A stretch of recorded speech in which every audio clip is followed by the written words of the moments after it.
Good morning to you. You. Good morning.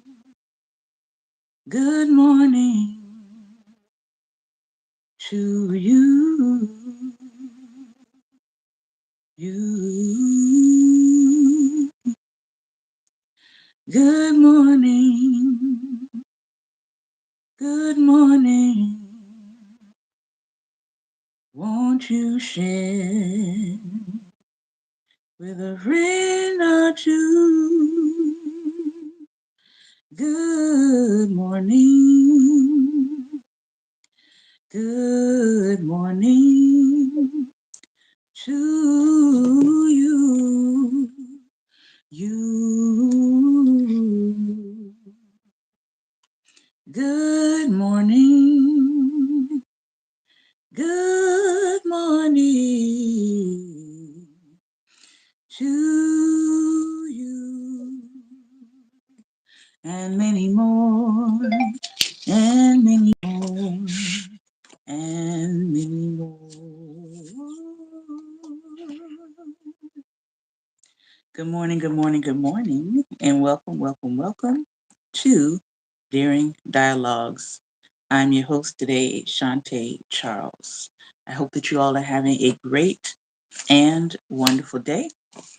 And today is Teachable Tuesday. We've got some inspiring words and messages to read.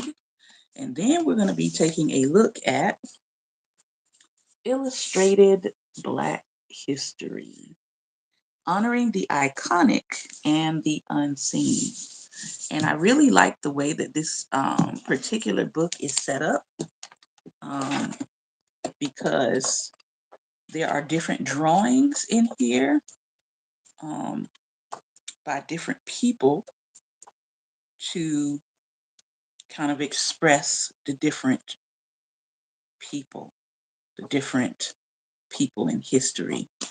And I really like the way that this is set up. It's got some people in here that are, I would say, pretty well known, but then it's also has people that you might not have heard of. But I also like, I'm going to show you some of the illustrations here. This book came out in 2020. So, um, yeah, I think it came out in 2020. Let's make sure that's right. Let's see. First edition. Oh, okay, it's talking about the quotes, but I would think this is probably came out in maybe the last 2 years or so. Good morning. But it's a beautifully done, it's a well done book. So if you're thinking about a gift book for someone who enjoys reading, somebody who enjoys the arts, someone who enjoys art history, Black history, learning about new people, this is probably, I would say, a perfect gift, especially if they're into that. You can get it online. You can get it wherever books are sold. I happen to get this copy at Barnes and Nobles. But I want you to see what they've done with the table of contents. You see that? Every person in the table of contents has their own drawing, which is really cool to match their name. So you don't necessarily have to go in order with this book, although this book is done in alphabetical order by the person's last name. So after we get done with our meditational reading, we are going to look at one of the people in this book, somebody that you might not know a lot about. All right. And then we're going to have some talk back today. Today's message, it's going to be two of them today. Be proud of yourself. And I am reading from Meditations for Black Women. But as I have said before, these are just really good meditations altogether, whether you're a Black woman or not. Simone Biles, Olympic gymnast, said this: "Don't wait until you've reached your goal to be proud of yourself. Be proud of every step you take towards reaching that goal." I don't know about you, but I am a person who is big on many celebrations. I'm really big on celebrating my baby steps. as I'm working towards a larger goal. So, larger goal, yes, but also celebrating the steps along the way. So, whether that is a financial goal, whether that is paying something off, whether that is completing coursework, completing a class towards your degree, try to think about, am I celebrating my small baby steps along the way? Meditation. I'm allowed to be proud of every step I take toward my goal. One of my big red flags when I'm in communication with people or when I am talking to people is anytime someone sticks the word little in front of something that I'm doing. Like, how's your little music project going? How's your little job going? How's your little home repair going? How is your little class going? Anytime someone sticks little in front of what I'm doing, it is a bit of a red flag for me because I feel like everything that I do has some significance for me. So it may not be a big thing or may not be a significant thing to someone else, but it's almost like that sticking that word little in there. It's just like a tiny jab to let you know, oh, I don't necessarily find what you're doing as important as what I'm doing. So that tends to give me a little bit of audible red flag when people do that. And if you find yourself doing that when it comes to other people's accomplishments, check yourself. Think about it. Do I want somebody to minimize the things that I'm doing in my life? Great. I don't want that, so I won't don't want to do that to others. The reflection here says a healthy dose of pride is good for you. It's a great motivator to help you continue moving forward toward your goals. You see, being satisfied with yourself, your actions, and your accomplishments means that your self esteem is high. However, if you've got a harsh inner critic or you have harsh inner critics around you, it can be a struggle to find the capacity to be proud of yourself for anything that you do, big or small. If you can relate to this, let's work on changing that. To be more self assured and at peace with yourself, you'll have to learn how to self validate. Often we seek external reassurance from others because we lack self confidence and self trust. Perhaps you didn't have the most supportive caregivers growing up, so you never received any words of encouragement. And now you don't know how to hype yourself up. There's a whole song out now called Hype Me Up, right? Or as a Black woman, maybe you've experienced being put down by peers at work, school, etc., and that made you question your ability to achieve anything. The truth is, you don't have to wait for anybody to give you self love or to give your love or yourself the love and support you deserve. Being proud of yourself, whether it's with the goals you've reached or are attempting to reach, or just who you are as a person, requires you to be vulnerable with yourself. Get real. Figure out your truest desires and insecurities about getting them. Then take tiny actionable steps toward reaching these goals. And as you complete each step, reward yourself however you want. You deserve to feel loved and supported by your biggest cheerleader, yourself. So take action. Think about something you want to achieve and what are three actionable steps that you can complete this month that will bring you closer to your goal and make you proud of yourself. And even if you don't get through all three steps, think about the first step that you can take this month and then go ahead and take it. Our next important reading today, I feel like it goes right along with the previous topic, and that is pay attention to your self image. Susan L. Taylor, um, one of the women I would say I admire in the writing and journalism space. Susan L. Taylor, journalist, editor in chief for Essence. She was editor in chief from 1981 all the way through to 2000. She said, whatever we believe about ourselves and our ability comes true for us. Okay.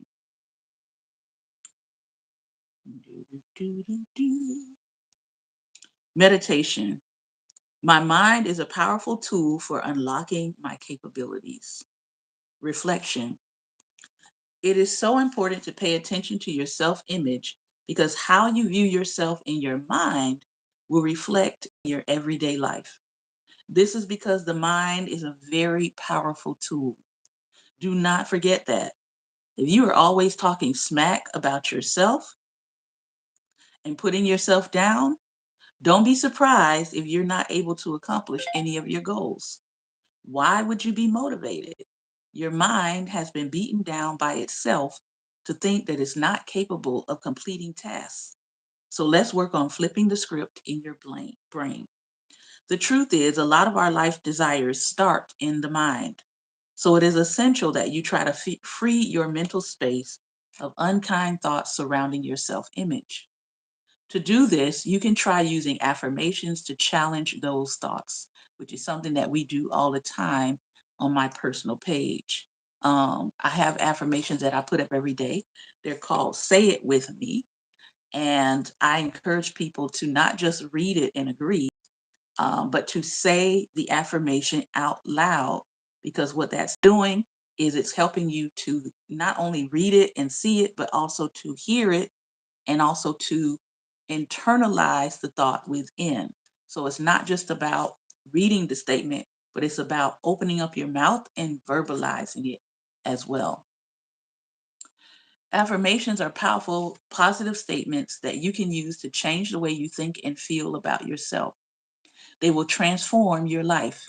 And if affirmations aren't your thing, you can talk to a mental health professional or a trusted and safe friend to help you work out your harsh thoughts. As a woman or as a Black woman, your mind must be a fortress that protects you against things that don't align with you. The world's favorite place to attack us is through our minds. So whether it's microaggressions that leave you annoyed and angry, or discriminatory remarks that make you feel sad and confused, your mind will always be in the first place that society will try to attack you. Thus, you must take care of your mental health. It's the secret to helping you succeed. So take action. Think about what you believe about yourself. Is it something unkind or is it limiting? If so, how can you shift your mind to think better of yourself? I think for me, um, because I dealt with racism and prejudice at a very, very early age, and because I saw it through, I would say most, probably about 90 to 95% of my encounters in the education space, in the creative space, was um, lined with or had some underlying racism or prejudice attached to it. And I was forced to deal with it very early in life. I feel like that has helped to fortify me to not really care what people think about me in that regard. Like, if I get somebody that comes into my space that says something racist or crazy, it's nothing I haven't already heard or to some degree dealt with as a young person, as a student, as a college student, as a working professional. Like, I've dealt with it the majority of my life. So I don't get ruffled when I see crazy statements because I know that their perception is not my reality of how I feel about myself.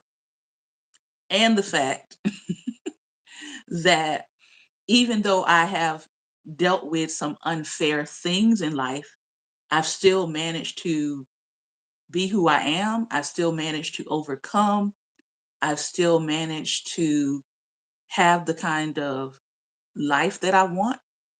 And so I do recognize that, yes, people can say things and people can try to put roadblocks in front of you, and people can try to undermine the work that you're doing. But ultimately, what I found is that your work will speak for you. Your work ethic will speak for you. Um, Even people who feel like they've gotten away with trying to undermine you, in the end, it all comes out in the wash.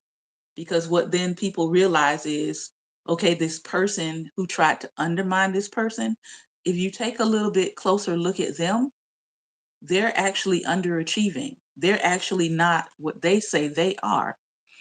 And so, one of the things that I am encouraged to know is that sometimes time will show and will reveal to people who you really are. As long as you continue to be you, as long as you continue to be consistent and faithful and diligent and excellent and all those other things.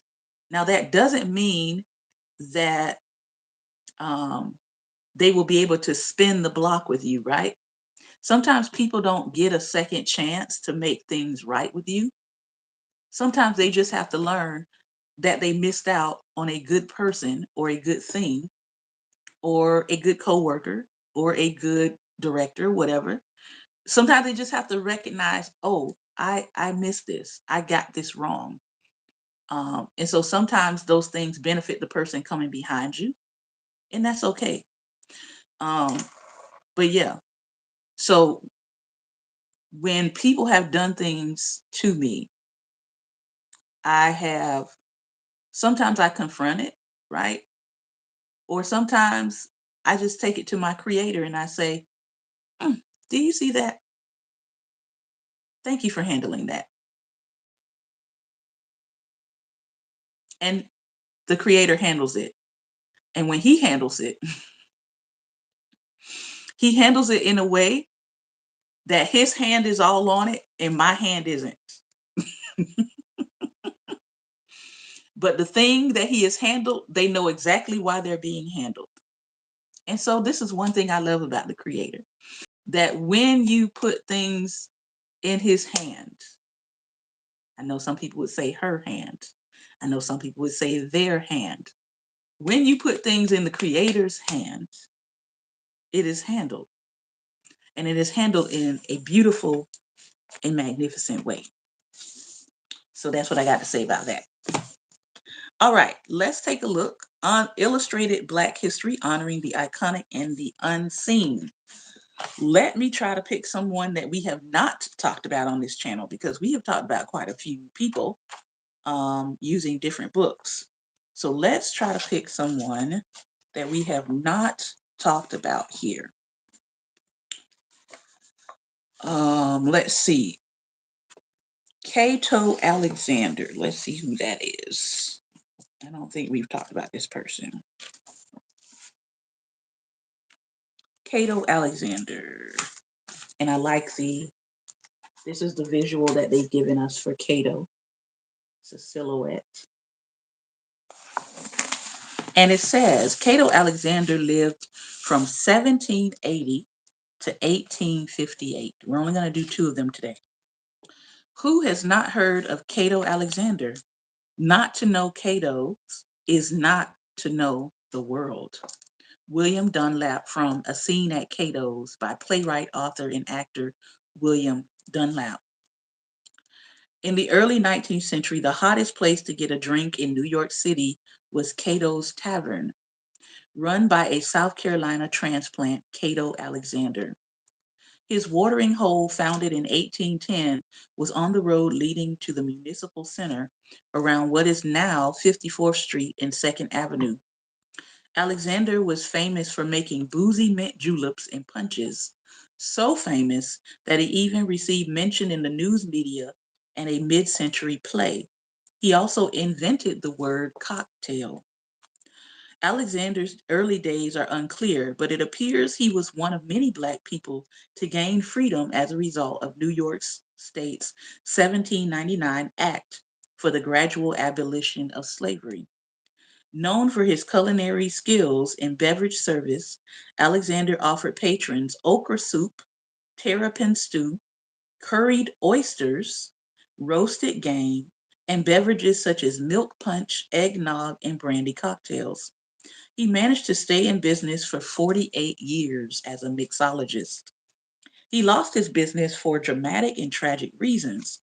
Alexander was apparently known to make loans to patrons that went unrepaid. It's hard to imagine how, if asked for an extension by a white man, an amicable Black host and restaurateur like Alexander could repeatedly say no and not worry about the implications. Those implications caught up with him one night. January 1831, two brothers, George and Andrew Luke, led an angry mob to Cato's tavern. They enlisted the help of a woman who pretended to be sick at Alexander's door. When she fainted, Alexander led her inside and locked the door behind her, since he was shutting down for the night. But the woman rose from her pretend stupor, unlocked the door, and let the mob in. Ooh-wee! I think we about to get a lesson here. Alexander and his pregnant wife were attacked. White men armed with chains and homemade weapons tore the tavern apart. In the months ahead, Alexander put the place back together, but it wasn't quite the same. And once again, his very elite clientele eventually began asking for money. Many of these loans too were never repaid. Life must have been very difficult for him. Cato Alexander was arguably the first mixologist. He was a superb chef, but in the face of unrelenting racism and constant threat of violence, this creative mixologist wasn't allowed to thrive. He died a poor man in 1858. This pioneer did leave a legacy, however.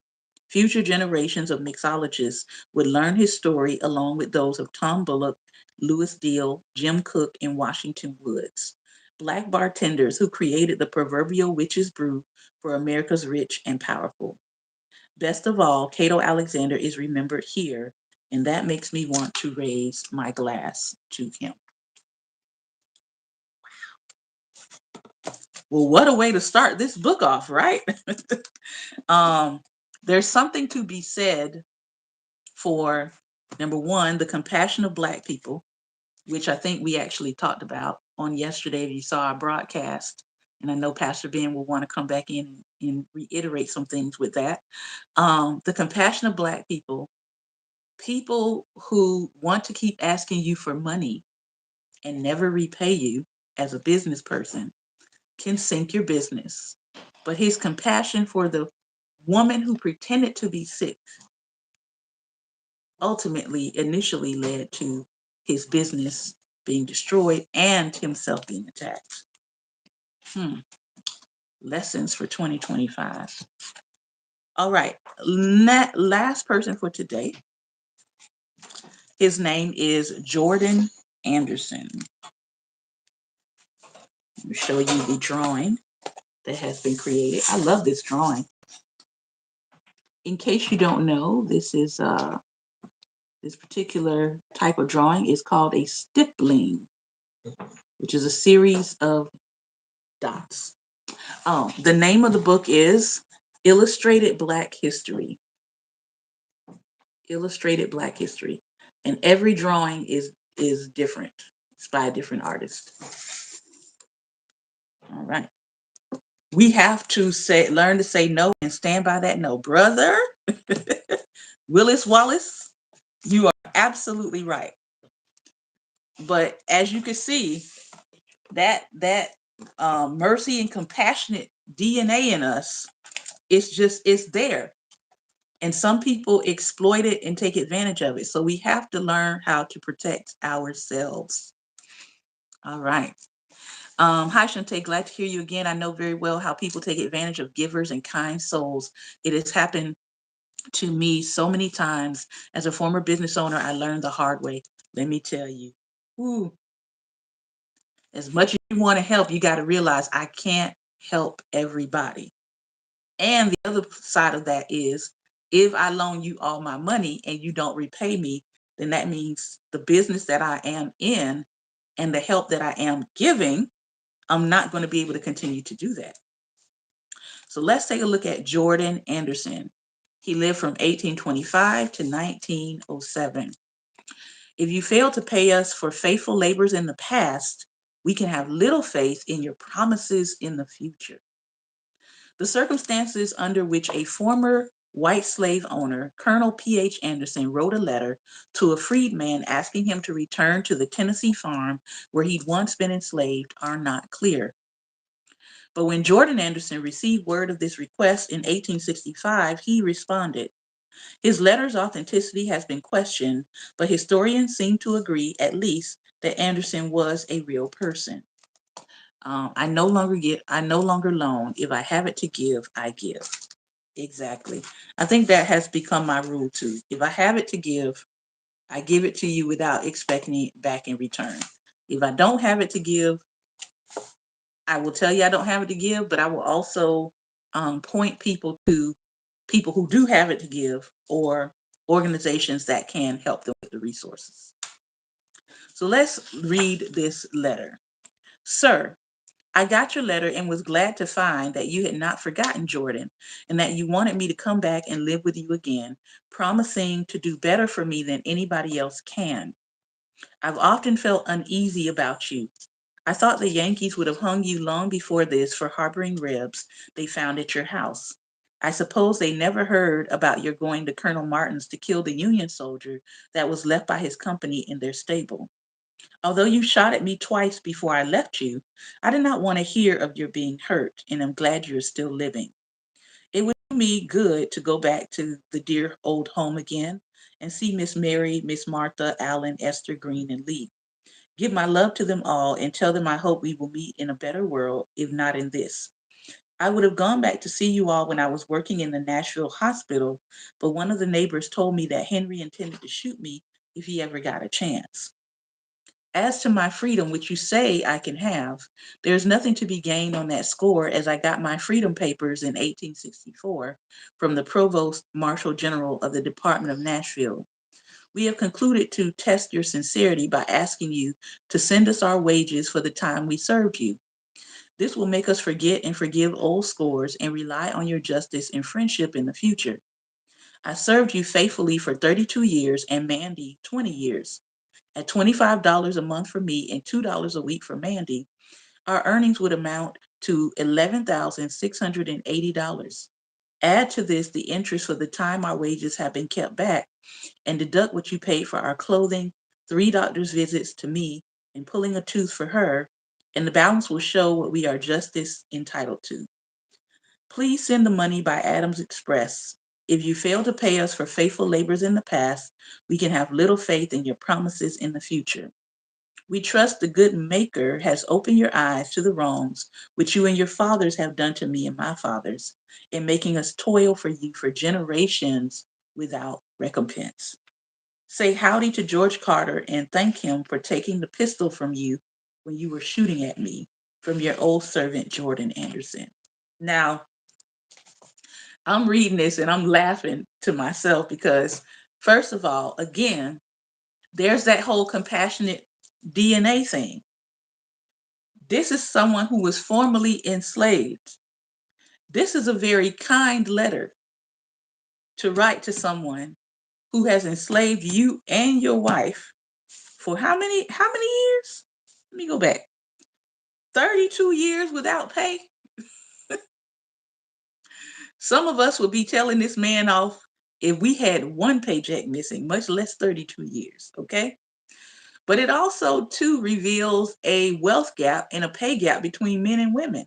Notice he said his rate was $25 a month and his wife's was $2 a week, which averages about to $8 a month. So even then, the pay scale was trash. Okay. Um, but I just find this very interesting that even in all this man has been through, he is still trying to be somewhat polite in addressing this person who is saying, if you come back, you can have your freedom.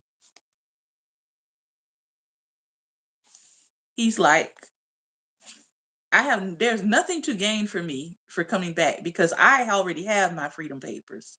I got my freedom papers in 1864. If you do a little bit of calculation, that's before the war is over.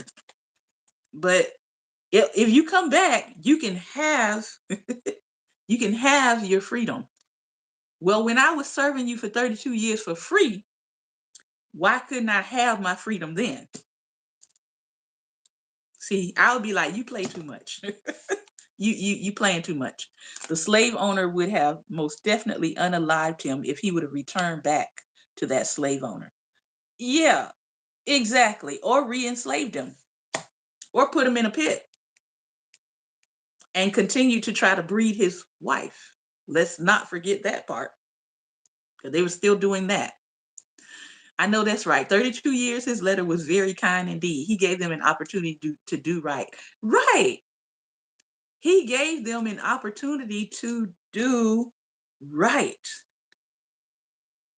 And this is the nature. I don't care what anybody says. This is the kind, loving, forgiving nature that has been passed down to Black people that sometimes doesn't necessarily serve us in some instances, because people take advantage of it. So I guess today's lesson, as we end this segment, is to not be taken advantage of. No matter how loving and kind and sweet and compassionate you want to be, don't be taken advantage of. I know that's easier said than done, because some of us are just, our hearts just go out to people when people come to us, or they're in need, or they've done something wrong to us, and we want to give them the benefit of the doubt. We want to give them the space to redeem themselves. But we have to.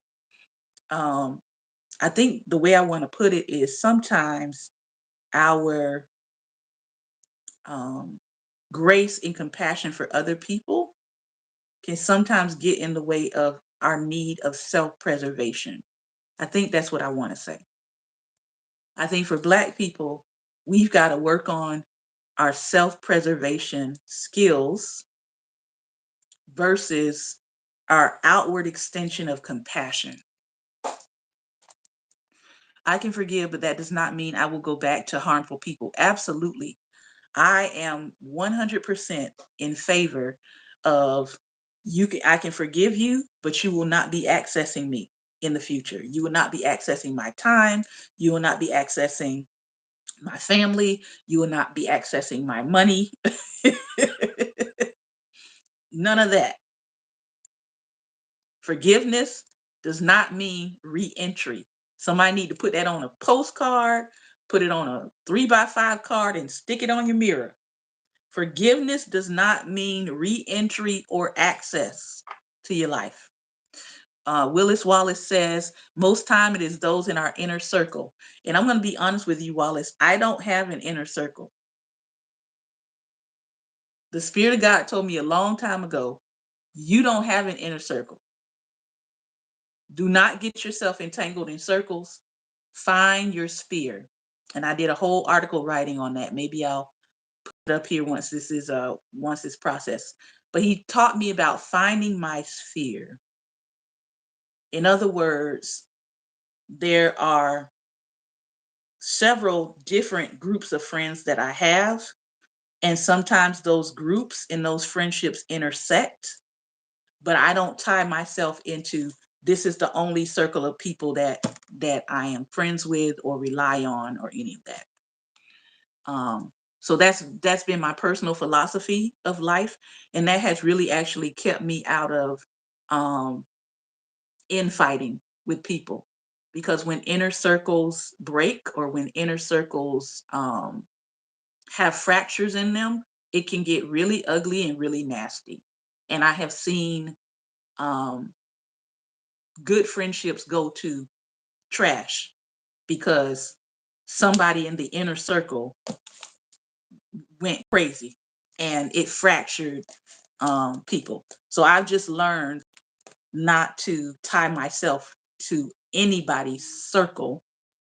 And I've just learned to try to just be a good friend to people. And people allow me to do that. So I appreciate that.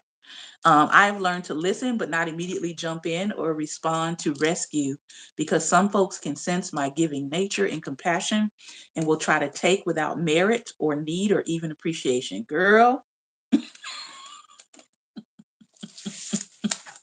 I learned my lesson about that too. I've got so many stories on that. But yeah, I had to, it got so bad for me that, again, listening to the Spirit of God, he told me, I'm sending you on a year of no. It was not until I took a year of no that I was able to see clearly who was doing that, what you just mentioned. Um, I was able to see where I was allowing people to take advantage of me because I was not setting boundaries. So I had to own that and I had to take responsibility for the places where I had no boundaries and I would just say yes and I would do things for people and do favors for them. And then I would expect them to be me in the relationship or the friendship, and they never were. And then therefore I would feel depressed, I would feel downtrodden, I would start to develop senses of regret, um, and sometimes resentment, because I'm like, here I am doing all these things, pouring into this person, pouring into this friendship, being there on call. Whenever you need me, I'll be there. As a song, wherever you need me, I'll be there. Whenever you call me, I'll be there. I'll be around. Right. But it was never reciprocated. So I had to own that. I had to own the fact that this person is not me. I was putting more expectation in them to do. And then I also had to realize that some of the people that I saw as friends only saw me as an acquaintance. So our level of understanding about the relationship was not the same. Again, that was something I had to own. I could not blame that person.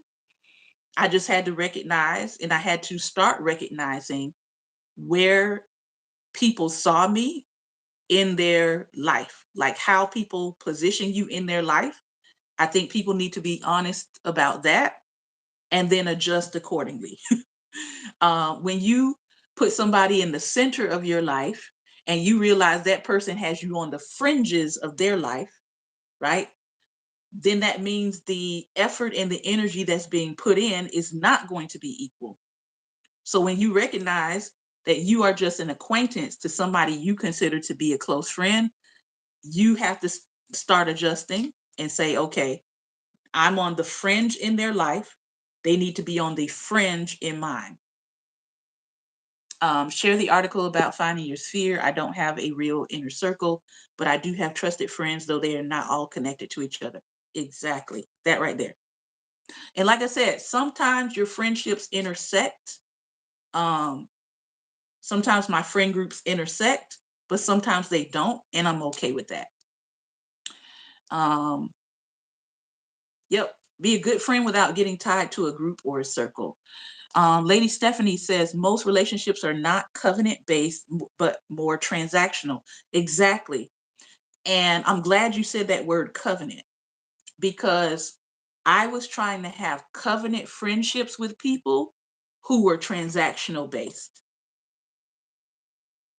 And what saying no for a year did for me is it helped me to clarify who was only in my life and who only saw me as a acquaintance and who only saw me as a transaction, somebody that they could get something from, give something to. And I'm not saying that that person was bad. I just had to recognize what kind of relationship I had with them, how they were defining how they saw me versus how I saw them. And then I had to shift and adjust. Now, I'm not going to say that that process and that realization was not painful, because a lot of times it was. When you realize that you're not as important to people as you think you are, it can hurt. It can. But I had to suck it up. I had to say, okay, I created this idea of closeness and intimacy with this person, and they were not at all on that same plane with me. I was in it by myself. So I had to recognize that. I had to say, okay, this is more of a transactional relationship. This is acquaintance relationship. This is, I see you and we are a friend. And here's a good one. We are a friend by proximity. This gets a lot of people shook. And the most common place that we see this happening is in church. and in religious spaces. There are a lot of people who are closely knit to you because of proximity, meaning you met in church, you do a lot of church activities together, you're heavily involved in those activities, you are always around these people all the time. And so, because of that proximity, you think you have a relationship beyond that. But stop going to their church and see what happened. Where'd the friendship go? Where'd the phone calls go? And this messes a lot of people up because they don't realize, wait a minute, this friendship that I've had, especially if you've been in the same religious setting for 5, 10, 15, 20 years, all of a sudden you move or you go to another, maybe you stop going to church altogether, or you go to another denomination. Where do those relationships go? Well, if they were only proximal relationships, they disappear. Now, if you have relationships with them outside of that context, those friendships tend to go on. A lot of people don't have it outside of those contexts. So when they leave those contexts, it can feel like I've been isolated. I've lost my community. No, you lost proximal relationships. That's what you lost. A lot of people see you as their personal bank. Whole other segment, Willis, whole other segment. Unmet expectations breed resentment. Recognize who people are and adjust accordingly. Saying no will be my New Year's resolution. I'm telling you, 365 days of saying no for me, it clarified right away who was transactional in my life, who was going to be there for me regardless if I said no or if I said yes, who did not understand boundaries, who I had to reinforce boundaries with, who I had to make some boundaries with, period. It clarified all that for me. And I'm so thankful that I took time to do that. Like I said, it was not pretty. It was like, oh, okay, I can't do anything for you. So you don't really have communication with me or for me. And it was eye-opening. And it changed my life in ways that I cannot explain. But it did open my eyes. It gave me insight into myself, like I said, into people that I was investing too much energy into, who were just like, I don't see you as a part of my inner circle, for lack of words. I see you as more on the fringe. And here's what I've learned with human beings. As long as you will give to them, people will let you keep giving. There are very few people, I've learned, there are very few people that will stop you and say, okay, that's enough. You're doing too much. You're being too generous. Most people will let you pour on the generosity, and they won't stop you. My husband and I'll just give you one example. My husband and I met somebody who appeared to be a very kind person, and they were really trying to be helpful. They were offering us things. They kept trying to, like, they were like giving us money, and we were we were in a hard time financially. And so at first we thought, oh, this person is just really trying to be kind and they're trying to be helpful. But then we started noticing that because they were giving us help financially, they started talking to us in a certain kind of way.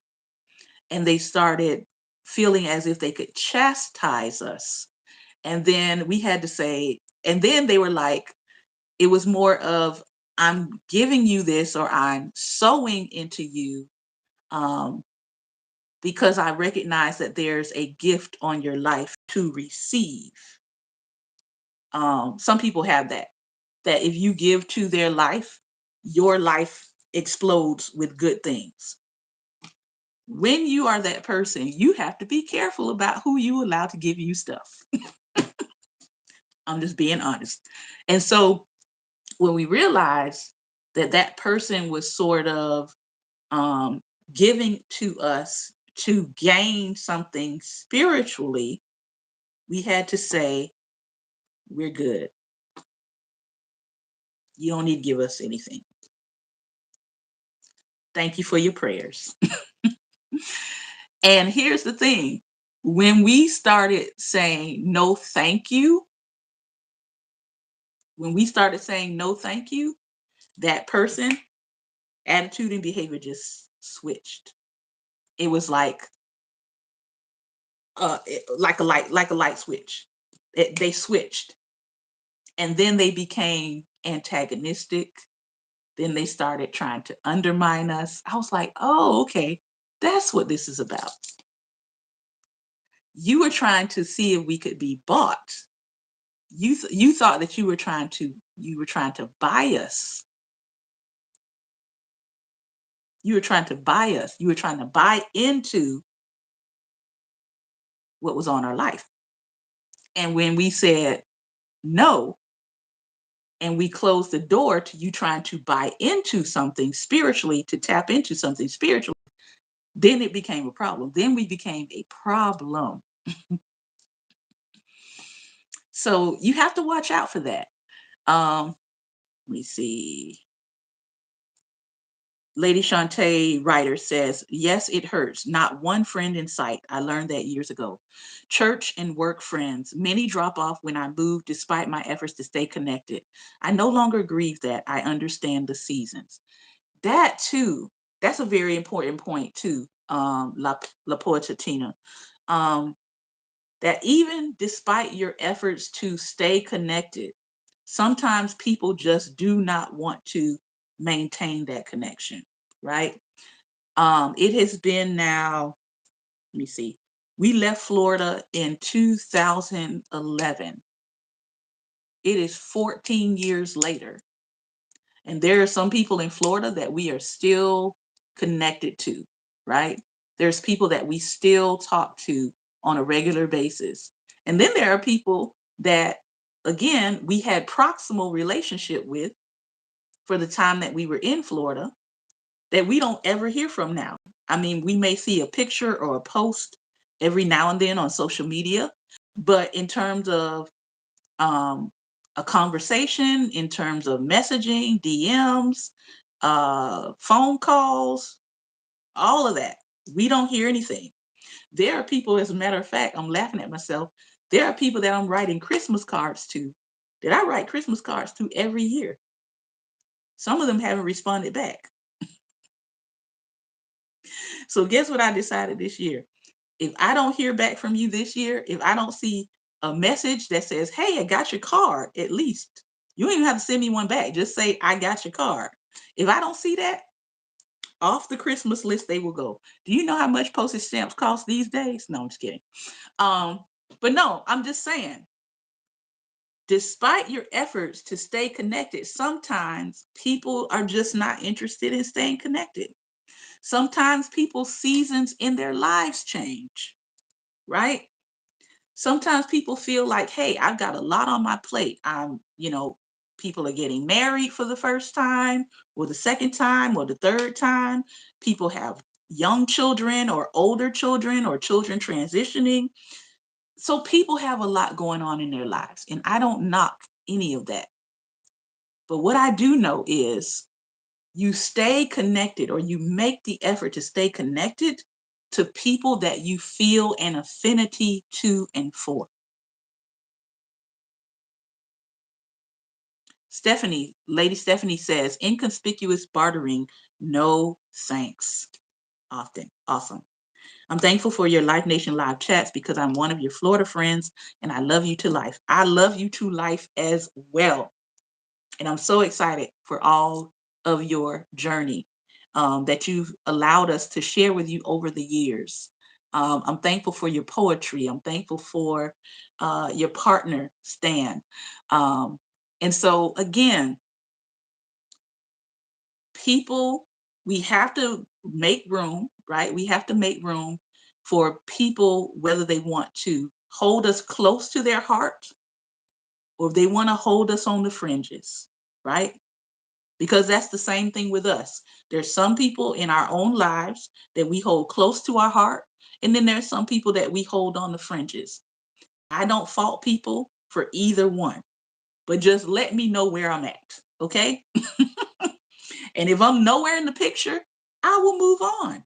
But don't have me thinking that I'm somewhere that I'm not.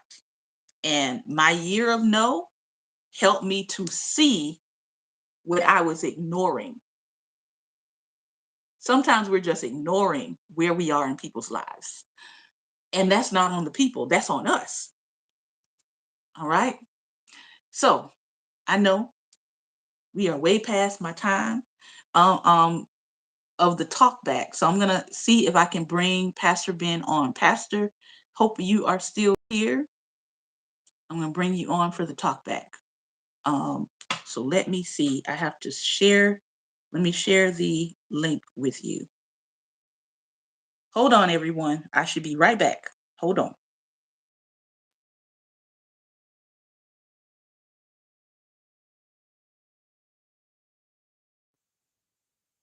All right, it has been shared. Hopefully, you'll be able to jump on. Thank you all for conversing with me today in the chat because that is really what this is all about. It is called Daring Dialogues for a reason, for us to be able to share our thoughts, our opinions, our insights, because we're learning together, right? This thing called life, no one has perfected it. If we have perfected it, then we are in the other plane. So, because we are here with each other, none of us has this all together. All right. I do not purport to be an expert and have it all down pat.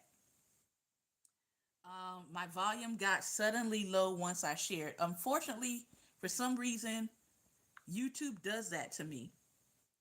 Let me bring it closer and let me know if that sounds better. Let me know if that sounds better. I'm talking really loud, but I want to make sure you all can hear me. Pastor, are you there? All right, I'm here.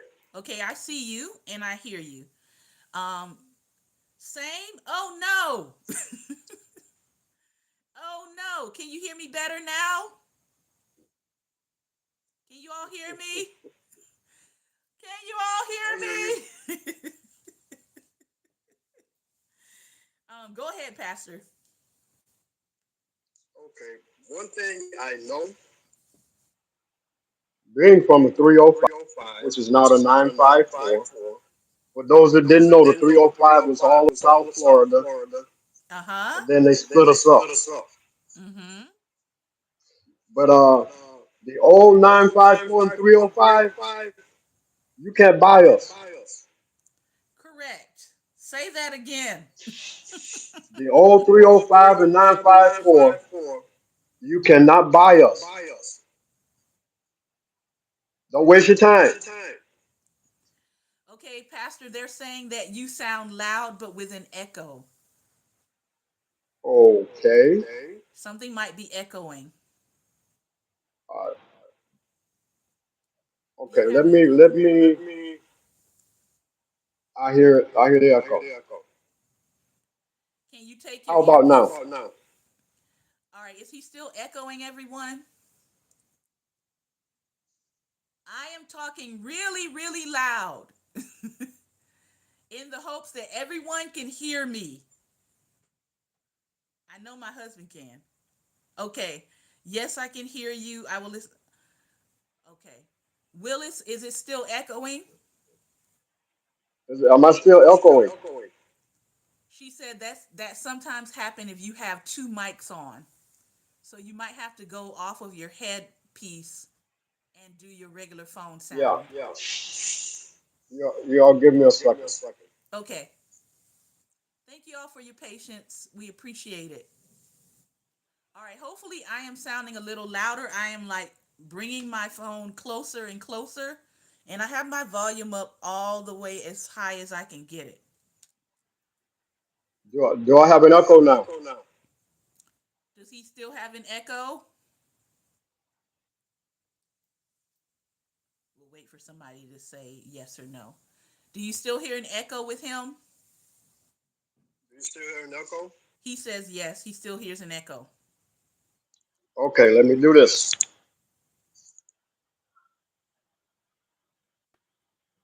All right, say something.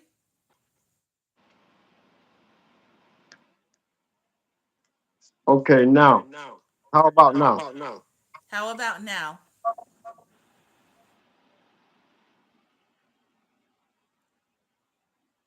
Okay. All right, go ahead and talk some more. They said it's still echoing, but it's okay, not as bad. So go ahead. I don't have anything going now, just the phone. But as I was saying, the 305 and 9540, old 305 and 954, forget about buying us because it ain't happening. Because we stand on what's what.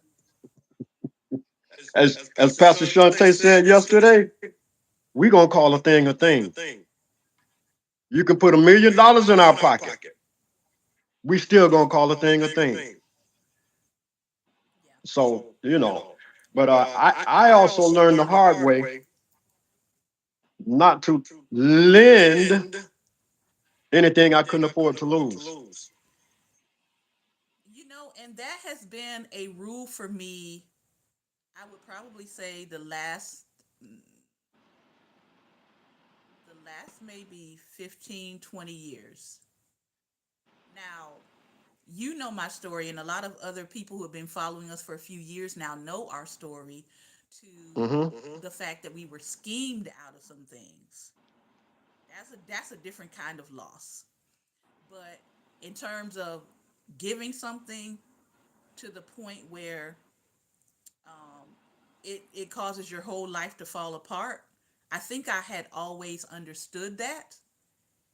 But for us, it was a matter of being deceived and being tricked, which caused the loss, which sometimes is worse, or it feels worse, because we didn't get a choice to say this is a bad deal when a person is operating in gross deception and deceiving everyone, because it wasn't just us. Um, yeah, but that's a really good point. Not loaning. Say it again the way that you said it. I've learned not to loan anything that I couldn't afford to That lose. you couldn't afford to lose. Yep. Yep.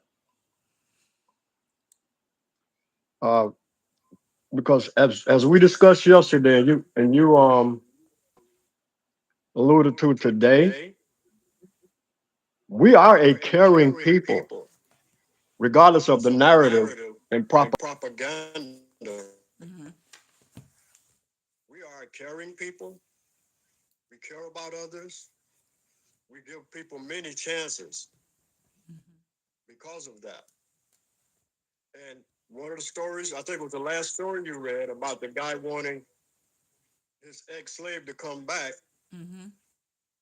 so he can give him what he already had. Mm-hmm. I'm going to give you your freedom. Yeah. And they do that. As I said yesterday, they repeat that same play over and over and over. We don't need you. We're going to dog you out. When we need you, we're going to come and we're going to treat you real nice. Mm-hmm. Get you to help us out of our problem. Then we're going to dog you out again. Over and over and over. Mm-hmm. So I guess the question for us, especially as Black Americans, the question would be, when do we get off of the loop when we see the loop? I believe we're there You now. think we're there? I think a lot of us I are. believe we're there for the most I part. think a lot of us are. As a group, Mm-hmm. yeah, I know a lot of us are already there. Mm-hmm. It's like you. We're already there. It's like I think we're the generation now that sees the play coming. If that makes sense, Hmm. we see the play coming. Just like we were discussing yesterday about genocide. And if you look historically at the pattern of genocide, and I put up some things yesterday on Black Table Talk to help people to start to see the pattern. Okay, you see what's happening with deportation, you see what's happening with the challenge to citizenship. Go look at the steps of what happened before Hitler shut down the nation, and people who wanted to leave could no longer leave, even though they were wealthy and they had the means to leave. At some point, he shut the nation down, and people couldn't get in and people couldn't get out. And so, if you go and look at that track record, you can actually literally see where we are on the road to what they ultimately wanted to do to the people. And we know in this country, um, they're trying to get to the point where they can justify getting rid of us. They're not there Mm-hmm. yet because there's still enough people here with consciousness, white and black and otherwise, to say that what you're doing is wrong, right? But they do want to get to a point to where people's consciousness is so seared and so numbed that they will just accept anything blindly. Now, I don't think we are there as a nation, um, but that's not to say that we can't get there because of what's happening. Um, and especially when our legal arm is so compromised. Mm-hmm. Yeah, yeah. But when it comes to relationships, I really feel like we as people, we have to protect our level of compassion and empathy that we have for others so that we are not exploited in this hour and we are not taken advantage of. I do feel that. Right, right. We and I think part You, is we're so quick so quick how do I to, want to how do say I want this? to say this? We're so quick We're to so quick to come against our come against own. our own. We're so quick We're to so be quick to be negative about negative our about own. our own. But But believe believe, and line up, been line up, doing us wrong for and over doing us 400 wrong for over years. 400 years. See, that's what See, that's the thing that that's I the just thing don't that I understand. just don't You know, understand. as You I know, said, as I said, it's the same it's the play same over and play over and over and over. over and over. You know what they call that though? They call it when we talk about responses to pressure, right? There's fight, there's flight, there is fawn, and there's one more. But when I see that happening with black people, sort of having or siding with people that are doing them harm, that is what we would call fawning. It's fawning behavior. FAWNING. It's fawning behavior. Siding with someone that's bringing the harm or that's bringing the terror in the hopes that if you side with them, they're going to leave you alone or they're going to be less Hmm. harsh to you. So when I see black people Yeah. doing that, I realize that it is a trauma response.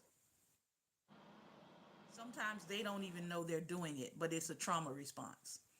You're trying to side with a person who is bringing you harm. You're trying to side with an oppressor of people. You're trying to side with people who see you as a collective, who see you as less than or not human at all in some cases.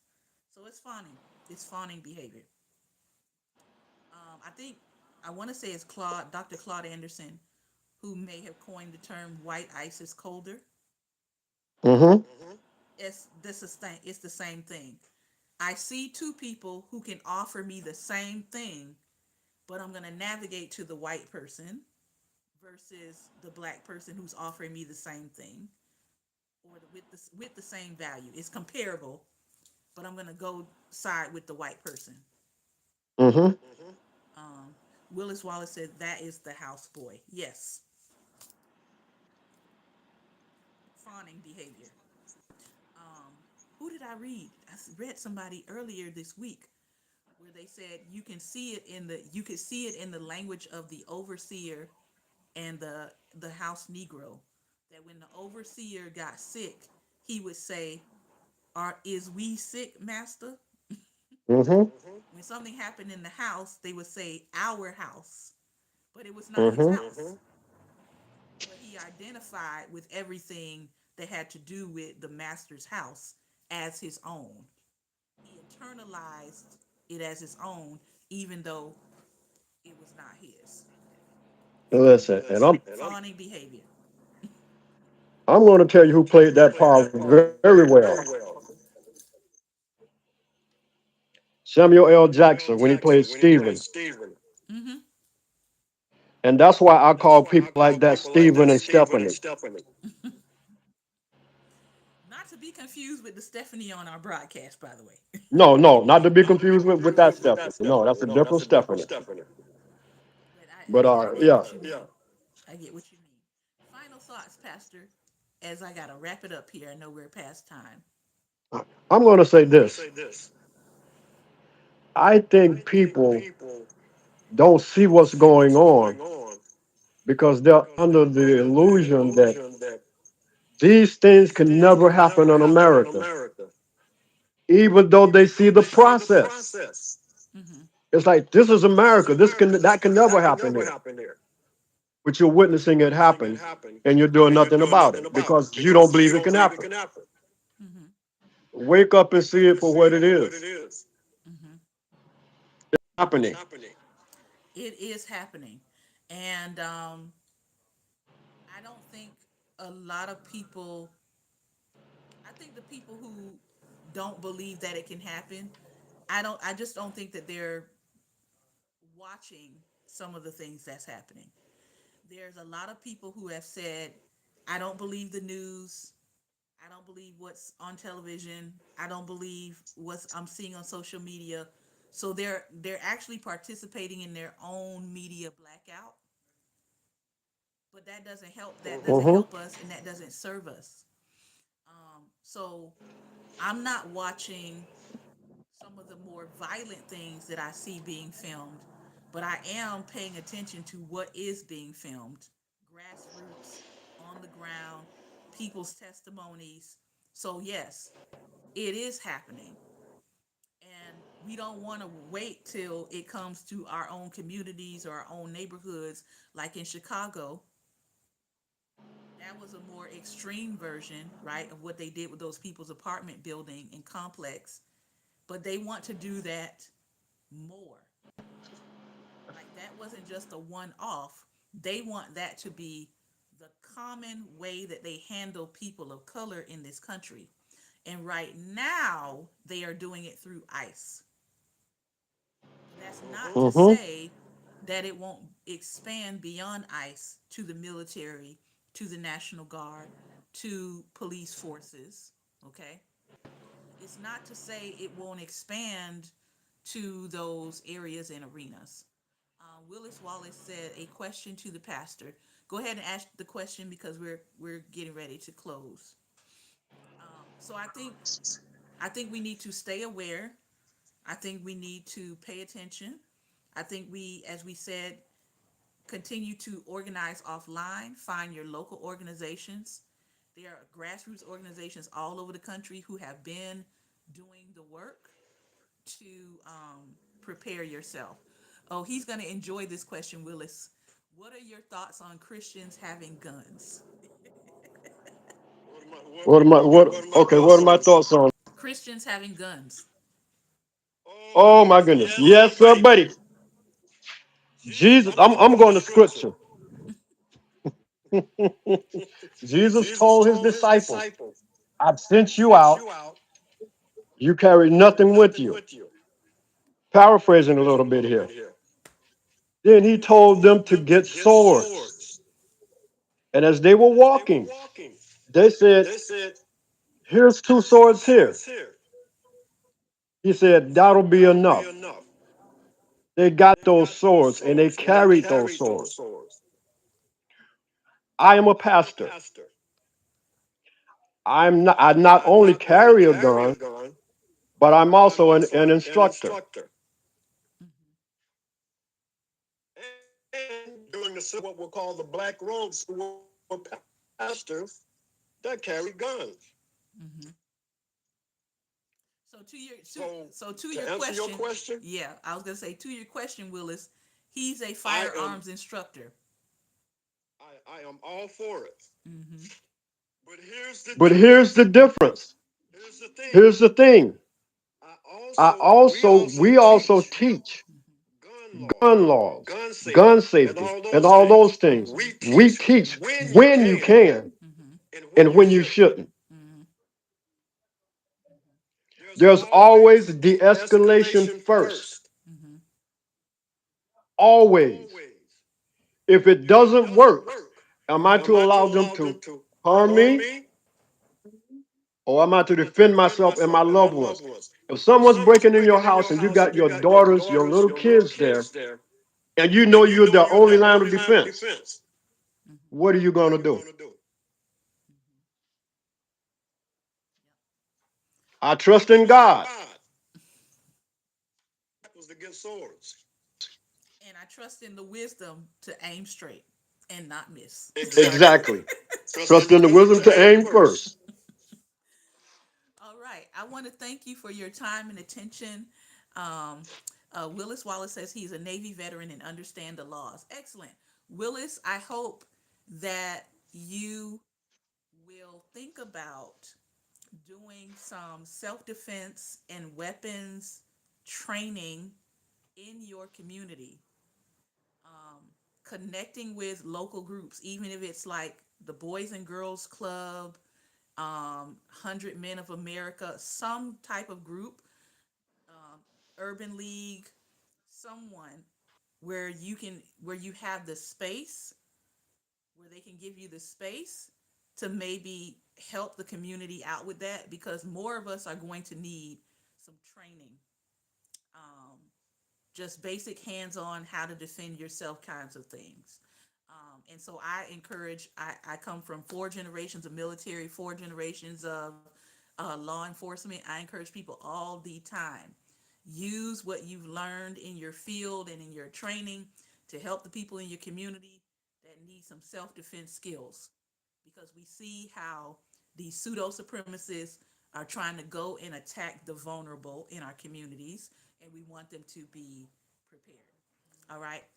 This has been another episode of Daring Dialogues, and I've been your host today, Shantae Charles. I want to thank you for your time and for your attention on this Teachable Tuesday. Remember, light is the most daring opposition to darkness, so continue to go out and be what? Light. Light. Take care, everyone. Be well, and most importantly, be light. Until tomorrow.